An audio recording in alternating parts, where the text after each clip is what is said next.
Hey guys, quick sponsored shout out here. I want you guys to know that I'm a part of YouTube's Full Screen Network, and they've got their own channel. It's called Accelerate. It's a great place, hosts a lot of great talent. If you're interested in checking out some crazy eating challenges, athletic tricks, bodybuilding routines, and some really fit and good looking people that keep you motivated, then be sure to check out the Accelerate channel. Here's a quick clip.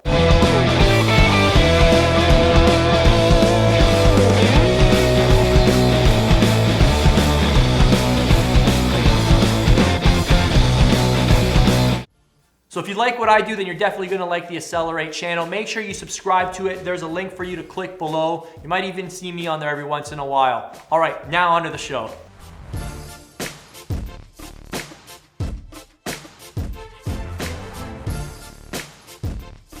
All right, rapid fire time. So this is coming from Keller McClune. He wants to know, should you do low intensity cardio or HIIT cardio to lose belly fat and not muscle? Sometimes when I'm sprinting up hills and climbing rock walls, I feel like I'm losing all my muscle. Thanks, Vince, you're the best.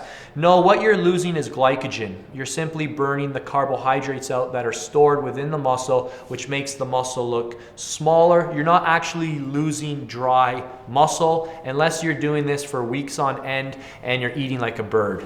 Next question is from Sunzo Duran.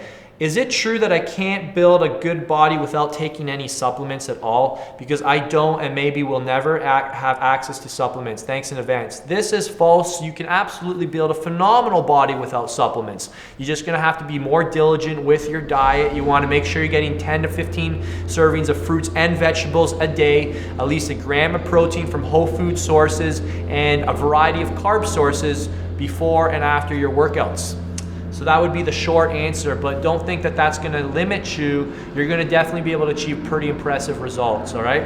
Pender Thompson, while cutting, would taking one BCAA serving 10 grams during workouts and any time during off days hinder you from losing muscle? I'm currently 67 kilos, 176 centimeters, 9% body fat. My macros are 50, 25 carbs, and 25 fat. BCAAs can help minimize muscle loss when you're in an extreme caloric deficit. All right, the key to not losing muscle mass is to continue to lift weights. As in my case, I haven't lifted weights for 7 weeks because of my elbow surgery. And as you can see, I'm getting smaller. Now at the same time, when I come back, I'm gonna gain that muscle I may have lost very quickly. Next question is from Abdullah. Hey Vince, I'm 28 years old, 169 centimeters, 165 pounds, 9% body fat. My goal is to remain around the same body fat year round while focusing on developing my chest desperately. In order to do so, would it be useful to increase calorie intakes on the days when I train that target muscle group? If so, how much increment would you recommend? What are the best times to have those extra calories and what kind? Thanks a lot, mate. I actually can't thank you enough for the information I've learned from you. Keep up the great work. So Abdullah, what you need to start doing is increasing your carbohydrates about 25% after your workout on your chest day and 4 hours after your chest workout. All right, so that's all you need to do. Increase your carbohydrate intake. It can come from any form of carbs, quinoa, brown rice, oatmeal, even bread. To be honest, a variety of carbs. If you're that lean, you probably have a good fast metabolism, and they'll be used to build your chest muscles up. So just add carbs 1 hour and 4 hours after you train. All right, and you'll be set, my friend. Does CLA and L-Carnitine really help with abdominal fat loss? Yes. To what degree? I don't know. It's going to depend. So for an example, somebody who takes in a diet high in dairy and beef is already getting a lot of CLA. So supplementing with it isn't going to make much of a difference. Carnitine, there's a lot of amazing research on it, and I would recommend a variety of carnitines. Carnitine isn't the cheapest supplement around, but from my experience, I've found that it helps increase memory, helps increase your ability to focus, concentrate. It also helps in losing body fat through its mechanisms. Again, this goes back to IIFYB, if it fits your budget. So I would put, carnitine is one of those things. If I was working with a physique athlete who's competing, I would definitely tell them you need to get some carnitine. But to somebody who's not getting up on stage and is just doing this to look good, and feel good about themselves, I'd say, again, if it fits your budget, it's something you could consider. it certainly isn't going to hurt you. Sorush Torby, does making gains have to do with your genetics? Is it true that some races of people are genetically more prone to build muscle faster and better? Yes, absolutely. You're gonna, again, we talked about these people. They're called boa constrictors. So they're individuals who can eat protein once every 4 months and they'll build muscle. They can walk past the gym and they will build muscle. So there are certain people that are more genetically prone to building muscle than others, but it's not something for you to worry about or think about, because most people never actually get close to their genetic limitations. What really holds most people back from the body they want is their lifestyle limitations. So things that you can actually control. So when I'm working with a client, we don't even talk about genetics once. We talk everything we talk about is lifestyle related, things that they can control. Jonathan Omar Martinez, he says, is it true that if you want to grow up in muscular mass with a ripped ab, you cannot do a lot of cardio because you would lose all your muscle? And is it true or false? Okay, first to that, false. As long as you're doing cardio 3 times a week, less than 20 minutes, 20 to 25 minutes, you're not going to strip the muscle off your body. It's when you start doing more and excess. So no more than 3 times a week, 20 to 25 minutes, interval cardio preferably. It will in fact help increase muscle mass because it's going to increase your appetite, which is going to help you hit your calorie needs. Is it true or false you need to change exercises and routines every week or every month? This is going to depend on your training age. Advanced trainees, people with more than 4 years of training, should change their routine about every 3 weeks. People that are complete newbies can follow the same program for up to 12 to 16 minutes without change and still see results. So it depends on your training age. He says, God bless you and your family. Thank you so much, Jonathan. God bless you as well. Dan Bull says, I hate cardio in the gym. Can I use swimming for cardio? Absolutely. Swimming is great, very therapeutic, less pounding on your joints.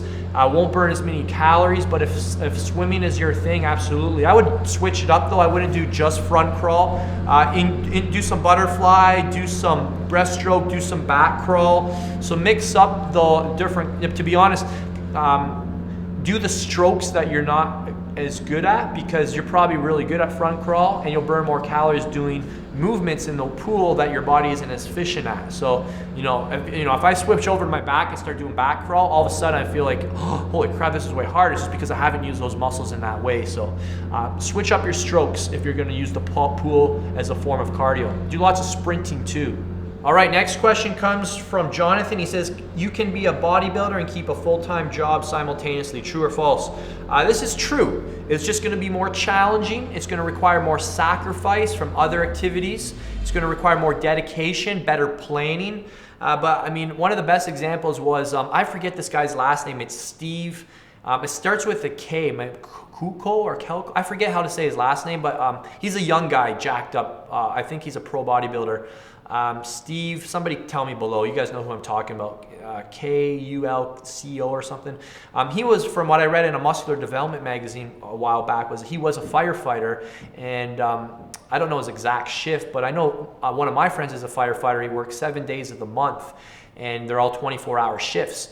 So I know firefighters work some crazy shifts, and I mean, he became a pro bodybuilder while being a firefighter. Maybe as a paramedic, so firefighter, paramedic. But long story short, he had a crazy job, and he was able to do it. So there is an example of somebody, and I know there's a lot of examples of guys who've got phenomenal physiques, natural guys who have full-time jobs. So it's very, very possible.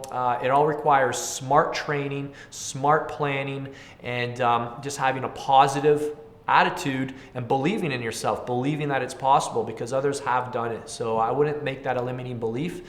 The only time I would pull back on your full-time job is if you're in a position to replace your full-time income with a bodybuilding career, which, to be honest, will probably be short-lived as it is for any professional athlete. But if you can be smart, make some smart moves, it's certainly possible.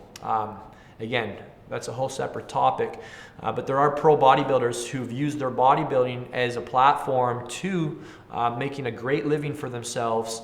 But on the flip side, there's others who haven't. And you'll meet pro bodybuilders in their 40s who are literally broke, who just didn't have a good game plan, didn't have a good team, didn't make the right decisions along the way, or whatever the reason may be.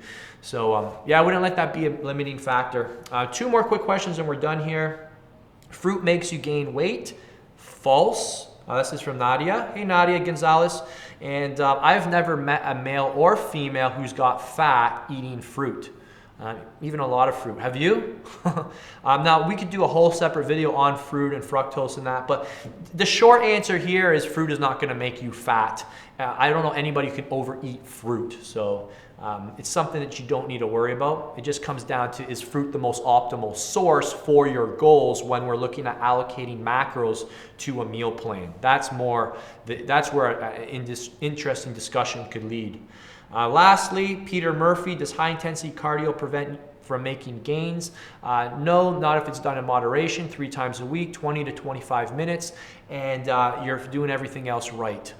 Very, very hard to impact your gains. And like I said last video, it can actually probably increase gains because it'll increase your appetite, and it can also, it does a lot of other positive things for your hormones as well. So I believe we've covered that in other videos.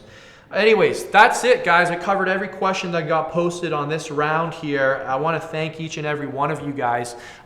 Every video, I post this little thing in the corner, one of these corners that says build muscle. And if you click it, it'll take you to a page where it invites you to join my daily newsletter. If you haven't joined my daily newsletter, I recommend you do so. It's not actually always daily. Sometimes it's 3 times a week. Sometimes it's 7. But it's there where I recommend more resources, articles, blogs, rants. If you love the YouTube videos, you'll love my daily newsletter. So join that there. I have 100% no spam policy. I'll only send you information that's related to fitness, building muscle, fat loss, and you know, what's going on in my personal life and all that. So it's another way for you to stay in contact for me. I highly recommend you join my daily newsletter, and it's also where I promote certain programs, paid programs where you can get discounts on. So if you want to hear about things first, that's where I announce it. I rarely promote things heavily here on YouTube. From what I've learned, people just don't like that on YouTube, which is totally fine. So that's where I let you guys know about where to get certain programs and business colleagues programs and things like that. So make sure you join my daily newsletter, and at any time you can always unsubscribe if it's not valuable to you and you're not getting valuable content from it on a regular basis. All right, guys, thanks for watching. If you're not subscribed to the channel, you can do that as well too if you prefer just from learning from video. All right, we'll see you next time. Or gym business. Let me do that again. Your legs around your hip, your waist with a belt when doing pull-ups or doing, you know, standing push-ups. So, what do you call them? Did that make sense?